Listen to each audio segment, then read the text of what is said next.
शास्त्रों के अनुसार मनुष्य को जीवन में 3 ऋण चुकाने होते हैं। देव ऋण, पितृ ऋण और आचार्य ऋण। मनुष्य जन्म लेता है तो कर्म अनुसार उसकी मृत्यु तक की कई तरह के ऋण, पाप और पुण्य उसका पीछा करते हैं। हिंदू शास्त्रों में कहा गया है कि 3 तरह के ऋण को चुकता कर देने से मनुष्य को बहुत से पाप और संकटों से छुटकारा मिल जाता है। हालांकि जो लोग इसमें विश्वास नहीं रखते हैं उनको भी जीवन के किसी मोड़ पर इसका भुगतान तो करना ही होता है। आखिर ये ऋण कौन से हैं और कैसे उतरेंगे ये जानना जरूरी है।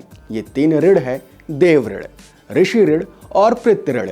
लेकिन शास्त्रों में एक और ऋण का उल्लेख भी मिलता है जो मैं आपको इसी वीडियो में थोड़ा आगे बताऊंगा। इन 3 ऋणों को उतारना प्रत्येक हिंदू का कर्तव्य होना चाहिए। ये जीवन और अगला जीवन सुधारना हो तो इन 3 ऋण को समझना बहुत ही जरूरी है। मनुष्य पशुओं से इसीलिए अलग है क्योंकि उसके पास नैतिकता, धर्म, विज्ञान की समझ है।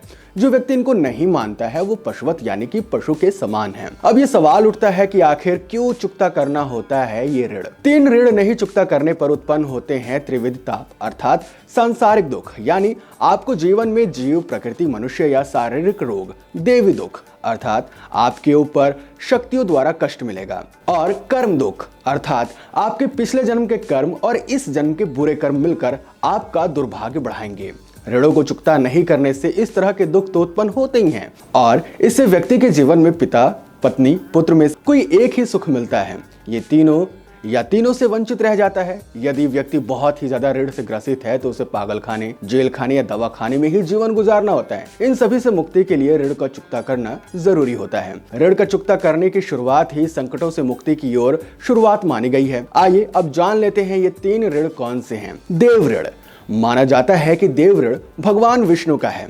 यह ऋण उत्तम चरित्र को रखते हुए दान और यज्ञ करने से चुकता होता है।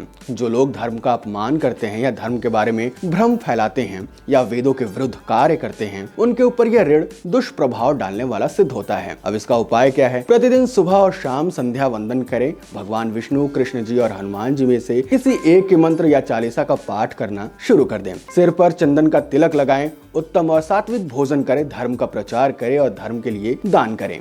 देवी देवता इत्यादियों का सम्मान और उन्हें श्रद्धा पूर्वक नमन करें। किसी भी प्रकार से धर्म का अपमान ना सहें और ना करें। हिंदू हैं तो हिंदू कर्म और स्वभाव के बने। दूसरा, ऋषि ऋण। ये ऋण भगवान शंकर का है। वेद, उपनिषद और गीता पढ़कर उसके ज्ञान को सभी में बांटने से ये ऋण चुकता हो सकता है। जो व्यक्ति ऐसा नहीं करता है उससे भगवान शिव और ऋषिगण सदा ही अप्रसन्न रहते हैं। इससे व्यक्ति का जीवन घोर संकट में घिर जाता है या मृत्यु के बाद उसे किसी भी प्रकार की मदद नहीं मिलती है। तीसरा, पितृ ऋण। ये ऋण हमारे पूर्वजों का माना गया है। पितृ ऋण कई तरह का होता है। हमारे कर्मों का, आत्मा का, पिता का, भाई का, बहन का, माँ का, पत्नी का, बेटी का, बेटे का। स्वऋण या आत्म ऋण का अर्थ है कि जब जातक पूर्व जन्म में नास्तिक और धर्म विरोधी काम करता है तो अगले जन्म में उस पर स्वऋण चढ़ जाता है। मातृ ऋण से कर्ज चढ़ता है और घर की शांति भंग हो जाती है। बहन के ऋण से व्यापार, नौकरी भी कभी स्थायी नहीं रहती है। जीवन में संघर्ष इतना बढ़ जाता है कि जीने की इच्छा खत्म हो जाती है। भाई ऋण से हर तरह की सफलता मिलने के बाद अचानक सब कुछ तबाह हो जाता है। 28 से 36 वर्ष की आयु के बीच तमाम तरह की तकलीफें झेलनी पड़ती है। पितृ ऋण के अलावा एक ब्रह्मा ऋण भी होता है जिसे भी पितृ के अंतर्गत ही माना जाता है। ब्रह्मा ऋण वो ऋण है जो हम पर ब्रह्मा का कर्ज है। ब्रह्मा जी और उनके पुत्रों ने हमें बनाया तो किसी प्रकार का भेदभाव, छुआछूत, जाति आदि में विभाजित करके नहीं बनाया। लेकिन पृथ्वी पर आने के बाद हमने उनके कुल को जातियों में बांट दिया है, अपने ही भाइयों से विभाजित कर दिया है। इसका परिणाम यह हुआ है कि हमें युद्ध, हिंसा और अशांति भोगना पड़ा। दूसरी ओर ये ऋण हमारे पूर्वजों, हमारे कुल, हमारे धर्म, हमारे वंश इत्यादि से जुड़ा हुआ है। इस ऋण को पृथ्वी का ऋण भी कहते हैं जो संतान द्वारा चुकाया जाता है। बहुत से लोग अपने धर्म, मातृभूमि या कुल को छोड़कर चले गए हैं। उनके पीछे यह दोष कई जन्मों तक पीछा करता है। यदि कोई व्यक्ति अपने धर्म को, कुल को छोड़कर चला गया है तो उसके कुल के अंत होने तक ये चलता रहता है क्योंकि ये ब्रह्मा ऋण है। प्रत्येक भारतीय हिंदू है।